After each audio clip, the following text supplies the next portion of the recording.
بسم اللہ الرحمن الرحیم۔ اللہ کے نام سے شروع جو نہایت مہربان رحم کرنے والا ہے۔ ہمارا مقصد ہے آپ لوگ کے سامنے صحیح جو بھی قرآن و حدیث سے ہے صحیح چیز پیش کرنا۔ یہاں میں اپنے طرف سے کچھ بھی لفظ بنا نہیں رہا ہوں۔ یہ کتاب کا نام ہے تذکرۃ الانبیاء۔ اس میں جو الفاظ لکھے ہوئے ہیں وہی میں آپ لوگ کے سامنے پیش خدمت کر رہا ہوں۔ اللہ تعالیٰ کے مشورہ طلب کرنے پر فرشتوں کا تعجب سے سوال۔ جب اللہ تعالیٰ نے فرشتوں سے خلیفہ بنانے کا مشورہ طلب کیا تو فرشتوں نے تعجب کرتے ہوئے رب تعالیٰ سے سوال کیا، کیا ایسے کو نائب کرے گا جو اس میں فساد پھیلائے اور خون ریزیاں کرے؟ اور ہم تجھے سراہتے ہوئے تیری تسبیح کرتے ہیں اور تیری پاکی بولتے ہیں۔ فرشتوں نے رب تعالیٰ پر کوئی اعتراض نہیں کیا اور نہ ہی کوئی مخالفت کی، بلکہ ان کو اللہ تعالیٰ سے پہلے ہی یہ علم دے رکھا تھا جو خلیفہ میں بنانے والا ہوں اس میں اور اس کی اولاد میں عناصر اربع کی آمیزش ہوگی جو ایک دوسرے کے مخالف ہوں گے، یعنی آگ، مٹی، پانی، ہوا کا مجموعہ ہوگا۔ یہ علم فرشتوں کو رب تعالیٰ کے بتانے سے حاصل ہوا تھا یا ان پر لوح محفوظ کو منکشف کرنے سے حاصل ہوا تھا۔ انہوں نے سمجھا کہ مخالف اور ضد کی چیزیں ملنے سے تو فساد ہی فساد ہوگا۔ خلیفہ تو اس لیے بنایا جاتا ہے کہ زمین میں بھلائی قائم ہو اور لوگوں کو بھلائی کی راہ پر قائم کیا جائے اور ان کے نفسوں کی تکمیل کی جائے اور ان میں اللہ تعالیٰ کے احکام جاری کیے جائے، تو جس کی بنا ہی فساد پر ہوگی اس سے یہ کام کیسے ہو سکے گا؟ یہ سوال ان کا مخفی حکمت سے پتہ چلانے کے لیے تھا یا اس سوال پر تعجب کرتے ہوئے تھا کہ جو فساد پھیلانے والے ہوں گے ان سے زمین کو آباد کرنا اور اس میں صلاحیت پیدا کرنا کیوں کر ممکن ہوگا؟ خیال رہے کہ یہ فرشتوں کی اجتہادی خطا تھی کہ انہوں نے سمجھا شاید تمام انسان ایسے ہوں گے، حالانکہ انبیاء کرام علیہم السلام معصوم ہونے کی وجہ سے نیک اور پارسا، صالح و متقی لوگ اللہ کی حفاظت میں ہونے کی وجہ سے فساد برپا کرنے سے پاک ہیں۔ فرشتوں کے خیال کے مطابق ان کی تسبیح و تقدیس اور عصمت کے پیش نظر وہ خلافت الہیہ سے زیادہ مستحق تھے۔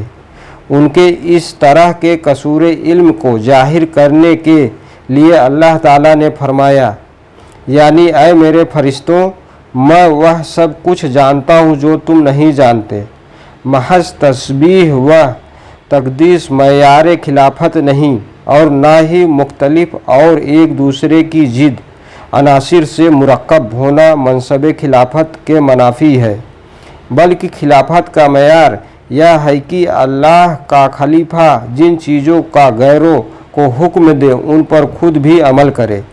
اس لیے سارے انسان فساد اور ناحق خون ریزی کرنے کے گناہوں میں مبتلا نہیں ہوں گے۔ ان میں کچھ معصوم ہوں گے جو اللہ تعالیٰ کے خلیفہ بننے کے حقدار ہوں گے۔ آدم علیہ السلام کے علوم۔ اور اللہ تعالیٰ نے آدم کو تمام آسیہ کے نام سکھائے، پھر سب آسیہ ملائکہ پر پیش کر کے فرمائے، سچے ہو تم ان کے نام بتاؤ۔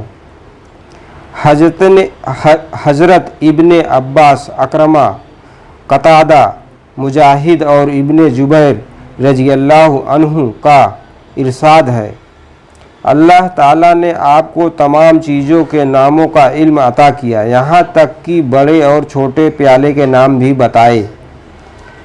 بعض حضرات نے حضرت ابن عباس رضی اللہ عنہما کی طرف قول منسوب کرتے ہوئے کہا کہ آپ نے فرمایا کہ حضرت آدم علیہ السلام کو اللہ تعالیٰ نے جو کچھ ہو چکا ہے اور جو کچھ ہونا ہے کا علم عطا فرمایا۔ پہلے معنی اور اس معنی کے لحاظ سے مقصد ایک ہی ہے کہ اللہ تعالیٰ نے آپ کو تمام چیزوں اور ان کے ناموں کا علم عطا کر دیا، خواہ وہ پہلے پائی جا چکی ہے یا بعد میں پائی جانے والی ہے۔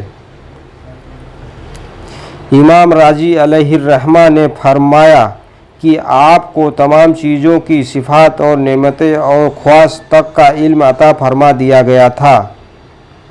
اللہ تعالیٰ نے آپ کو تمام چیزوں کے احوال اور ان سے دینی یا دنیاوی منافع جو متعلق ہے ان تمام کا علم عطا فرما دیا تھا۔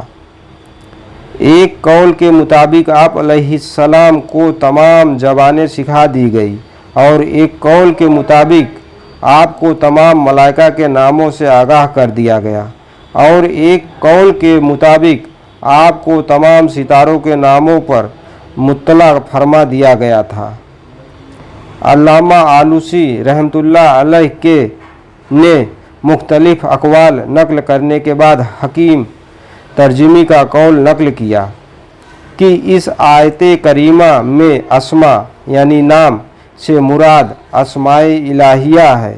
اس کے بعد آپ نے فرمایا، میرے نزدیک حق یہ ہے اور تمام اللہ والے بھی اسے ہی حق مانتے ہیں، اور منصب خلافت کا تقاضا بھی یہی ہے کہ آپ کو تمام آسیہ کے نام کا علم عطا کیا گیا ہے۔ وہ آسیہ خواہ علوی ہو یا سفلی، جوہری ہو یا ارضی، ان تمام کے ناموں کو اللہ تعالیٰ کے اسماء ہی کہا جاتا ہے، کیونکہ تمام چیزیں اللہ تعالیٰ کی ذات پر دلالت کرتی ہے، اور اللہ تعالیٰ کی ذات کے جلوے تمام آسیہ سے ظاہر ہوتے ہیں، اگرچہ اللہ تعالیٰ ان میں مقید نہیں ہوتا۔ آدم علیہ السلام کو نام سکھائے، فرشتوں کو نہیں، کیا وجہ؟ الفاظ کے ذریعے معنی کا علم حاصل ہوتا ہے، جس کے پڑھانے والے کو معلم کہتے ہیں اور پڑھنے والے کو متعلم۔ صرف معلم کے پڑھانے سے متعلم کو علم حاصل ہونا ضروری نہیں، بلکہ متعلم میں استعداد کا پایا جانا ضروری ہے، یعنی متعلم میں سمجھنے کی صلاحیت ہو تو معلم کی تعلیم کا اس پر اثر ہوگا۔ یہ روز مرہ ہم مشاہدہ کرتے ہیں، ایک ہی کلاس کے لڑکوں کو استاد پڑھاتا ہے، سب کو یکساں پڑھا رہا ہوتا ہے، لیکن پھر کوئی لائق ہوتا ہے اور کوئی نالائق۔ اللہ تعالیٰ کو بھی جب آدم علیہ السلام کو منصب خلافت عطا کرنا تھا تو آپ کو پہلے تمام آسیہ اور اس کی کیفیت اور ان کے ناموں کو سمجھنے کی استعداد بھی عطا فرمائی، لیکن فرشتوں کو ہر چیز کے حالات کی تفاصیل کو سمجھنے کی استعداد عطا نہیں ہوئی تھی، کیونکہ ان کو منصب خلافت پر فائز کرنا مقصود ہی نہیں تھا۔ آدم علیہ السلام کو علم کیسے عطا کیا گیا تھا؟ آپ کو تمام چیزوں کا علم دیا گیا، یعنی اللہ تعالیٰ نے اپنی تمام مخلوقات میں سے ایک ایک جنس آپ کو دکھا دی اور اس کا نام بتایا۔ مثلا گھوڑا دکھا کر بتا دیا گیا کہ اسے گھوڑا کہتے ہیں، اور اونٹ دکھا کر بتا دیا گیا کہ اسے اونٹ کہتے ہیں۔ اسی طرح ایک ایک چیز دکھا کر اس کے نام بتا دیے گئے۔ آدم علیہ السلام کو یہ خصوصیت حاصل تھی کہ آپ کو تمام چیزوں کے نام ہر زبان میں بتا دیے گئے تھے، اور وہی زبانیں آپ کی اولاد میں متفرق طور پر پائی جاتی ہے، یعنی ایک چیز کا نام آپ نے ہر زبان میں بتایا۔ جو زبانیں بھی ایجاد ہونی تھی آپ کو ان کا علم پہلے سے ہی عطا کر دیا گیا تھا۔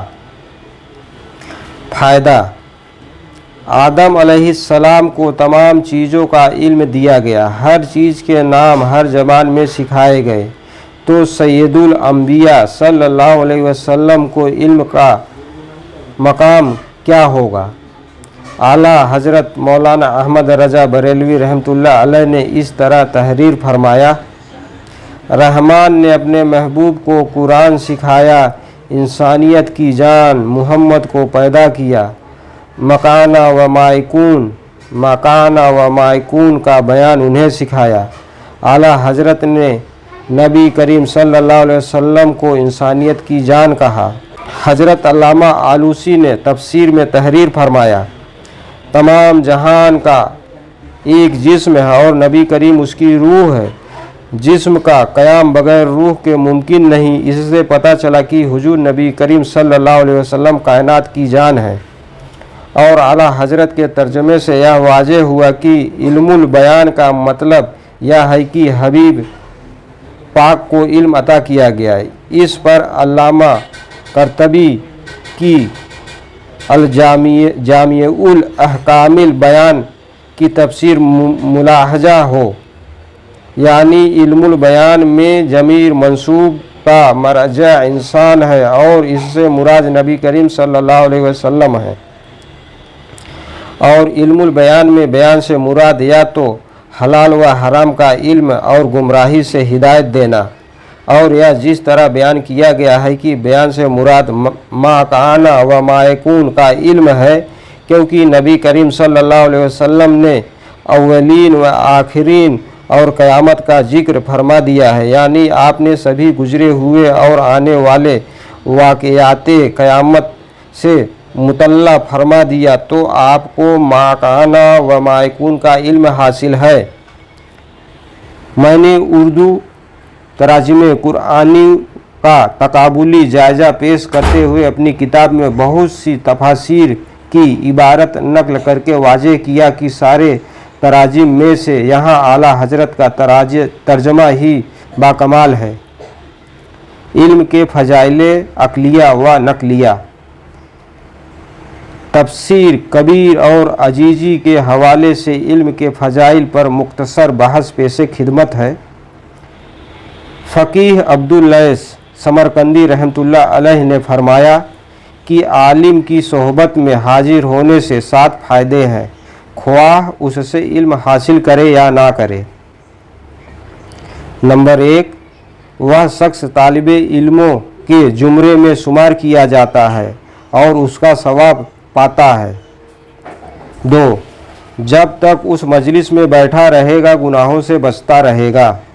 3, जिस वक्त या अपने घर से तलबे इल्म की नीयत से निकलता है हर कदम पर नेकी पाता है। 4, इल्म के हलके में रहमत इलाही नाजिल होती है जिसमें यह भी शरीक हो जाता है। 5, इल्म का जिक्र सुनता है जो कि इबादत है। 6, वहाँ जब कोई मुश्किल मसला सुनता है तो जो उसकी समझ में नहीं आता है, उसका दिल तंग होता है, तो वह हक़ ताला के नज़दीक मुनकसीरुल कुलूब, दिल टूटा हुआ जो रहमत का मुस्तहिक होता है, में शुमार किया जाता है। 7, उसके दिल में इल्म की इज्जत और जहालत से नफ़रत पैदा हो जाती है। हज़रत अली रज़ियल्लाहु अन्हु फरमाते हैं कि इल्म दीन माल पर 7 वजह से अफजल है। 1, इल्म पैगंबरों की मीरास और माल फ़िरौन, हामा, सद्दाम और नमरूद की। 2, माल खर्च करने से कम होता है मगर इल्म बढ़ता है। 3, माल की हिफाजत इंसान को करनी पड़ती है लेकिन इल्म खुद इंसान की हिफाजत करता है। 4, मरने के बाद माल तो दुनिया में रह जाता है और इल्म दीन कब्र में साथ होता है। 5, माल मोमिन और काफिर सबको मिल जाता है लेकिन दीन का नफ़ा यानी कब्र व हश्र में कामयाबी सिर्फ ईमानदार को ही हासिल होता है। 6, कोई शख्स भी आलिम से बेपरवाह नहीं लेकिन बहुत से लोगों को मालदारों की ज़रूरत नहीं। 7, इल्म से पुल सिरात पर गुजरने की कुव्वत हासिल होगी और माल से कमज़ोरी। 7 पैगंबरों को इल्म की वजह से बहुत बड़े फ़ायदे हुए। 1, हज़रत आदम अलैहिस्सलाम को इल्म की वजह से फरिश्तों पर बुजुर्गी दी गई और फरिश्तों को उनके सामने सजदा करने का हुक्म दिया गया। 2. हज़रत खिज्र अलैहिस्सलाम उनके मुतालिक अहले इल्म का इख्तिलाफ है कि यह नबी है या वली के इल्म की वजह से उनकी और मूसा अलैहिस्सलाम की मुलाकात हुई और कुछ आसिया के जाहिर व बातिन का फ़र्क वाज़ेह हुआ। 3. यूसुफ अलैहिस्सलाम इल्म की वजह से ख्वाब की ताबीर बयान करने पर कैद खाने से निकलकर शाही दरबार में पहुंचकर वज़ीर, खजाना और तमाम बादशाही कामों के मुदब्बिर मुकर्रर हो गए। 4. हज़रत सुलेमान अलैहिस्सलाम को इल्म की वजह से बिल्किस जैसी मलका बहैसियत जौजा मिली और उसे भी आपको इल्म की वजह से ईमान नसीब हुआ। 5. हज़रत दाऊद अलैहिस्सलाम को इल्म की वजह से मनसब नबूवत के साथ साथ बादशाही भी हासिल रही। 6. ईसा अलैहिस्सलाम ने अपनी वालिदा हज़रत मरियम की तोहमत को इल्म की वजह से दूर फरमाया। 7. हुजूर नबी करीम सल्लल्लाहु अलैहि वसल्लम को तमाम कायनात से ज़्यादा उलूम अता फरमा कर खिलाफत इलाहिया और शफाअत कुबरा के दर्जा रफ़िया पर मुतकम्मिल फरमाया। कुरान पाक में 7 चीज़ों के मुतालिक जिक्र है, वह एक दूसरे के बराबर नहीं। 1. आलिम और जाहिल बराबर नहीं। 2. खबीस और तैयब यानी नापाक और पाक बराबर नहीं। 3. दोजखी और जहन्नमी बराबर नहीं। 4. अंधा और आँख वाला यानी इल्म और ईमान वाला और उनसे खाली बराबर नहीं। 5. जुल्मत और नूर यानी इल्म और ईमान की नूरानियत और उनसे खाली होने की वजह से हासिल होने वाला तारीकी बराबर नहीं। 6. सर्दी और गर्मी बराबर नहीं। 7. जिंदे और मुर्दे बराबर नहीं। हज़रत अली मुर्तज़ा रज़ी अल्लाह अन्हु से ने फरमाया कि दुनिया 4 शख्सों से कायम है। 1. आलिम बा अमल से यानी इल्म दीन के हासिल करने के बाद उसके आमाल भी अहकामे दीनिया के मुताबिक हो। 2. ऐसे जाहिल लोगों से जो उलेमा से मोहब्बत रखते हो, यकीनन उलेमा की सोहबत की वजह से उन्हें नेकी के कामों की रग़बत हासिल होगी और उलेमे दीनिया के मसाइल से कुछ न कुछ ज़रूर हासिल होंगे। 3. सखावत करने वाले मालदारों से यानी मालदार जो अल्लाह ताला की राह में माल खर्च करता है वह भी बुलंद मर्तबा रखता है जो निजाम दुनिया के कायम रहने का सबब है। 4. और गरीब लोग जिनके पास माल तो नहीं लेकिन वह थोड़े माल और मेहनत व मशक्क़त पर सब्र करने वाले हो यानी साबिर फ़कीर के दम से भी दुनिया कायम है। अल्लाह ताला ने इरशाद फरमाया, बेशक अल्लाह के बंदों में से अल्लाह ताला से डरने वाले उलेमा ही हैं। इस आयत में जब लफ्ज़ अल्लाह पर पेश यानी उर्दू का एराब जिसे लगाने से ऊ की आवाज़ निकलती है हो और लफ्ज़ उलेमा पर जबर हो तो मायने होगा कि अल्लाह ताला अपने बंदों में से उलेमा को इज्जत व वक़ार अता फरमाता है। नबी करीम सल्लल्लाहु अलैहि वसल्लम ने फरमाया, जब इल्म दीन पढ़ाने वाला सख्त फौत होता है तो उस पर फिज़ा से परिंदे, ज़मीन के तमाम जानवर, दरियाओं में रहने वाली मछलियाँ रोती हैं। हज़रत आमिर जहनी रज़ी अल्लाह अन्हु एक हदीस बयान फरमाते हैं कि क़यामत के दिन इल्म दीन पढ़ने वाले तालिबे इल्म की स्याही और शहीद के खून को लाया जाएगा, किसी एक को दूसरे पर फजीलत हासिल नहीं होगी।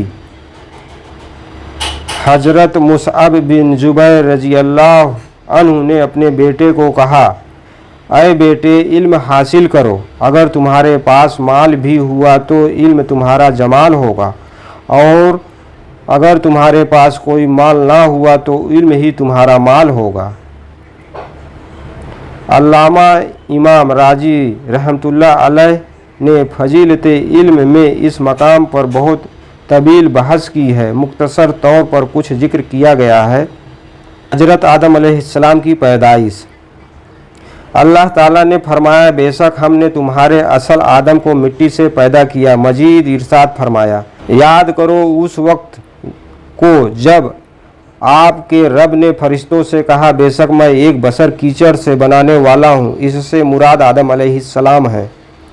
इस मकाम पर बशर से मुराद ऐसा इंसान जो जाहिर चमड़े वाला होगा, उस पर भेड़ों की तरह ऊन नहीं होगी, बकरियों की तरह बाल नहीं होंगे, ऊँटों की मक्सी ऊन की तरह भी ऊन नहीं होंगे, परिंदों के पैरों की तरह पर नहीं होंगे, और फलों की तरह उन पर कोई छिलका नहीं होगा।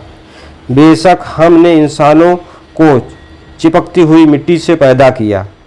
यहाँ भी मुराद इंसानों से उनके असल आदम अलैहिस्सलाम ही हैं। बेशक हमने इंसानियाती आदम को स्याह, खुश्क, मुतगय्यर कीचड़ से पैदा किया। सलसला उस कीचड़ को कहते हैं जो खुश्क हो जाए, खटकाने पर उससे आवाज़ आए। स्याही कीचड़ को हमा कहते हैं। जिसकी बू में तगय्युर आ जाए उसे मसनून कहते हैं। या इंसान यानी आदम को खुश्क बजने वाली ठीकरी की तरह के कीचड़ से पैदा किया। इन आयात से आदम अलैहिस्सलाम की पैदाइश के मुतल्लिक मराहिल का जिक्र किया गया है कि आपके जिस्म अतहर के लिए पहले खुश्क मिट्टी को लाया गया, फिर उसे गूंथ कर कीचड़ बनाया गया, फिर चिपकने वाली मिट्टी बनाया गया, फिर उसे उसी तरह रहने दिया गया यहाँ तक कि वह खुश्क हो गई और बजने लगी, और उसकी बू में भी तगय्युर आ गया, फिर और ज़्यादा रखने पर ठीकरी की तरह हो गई।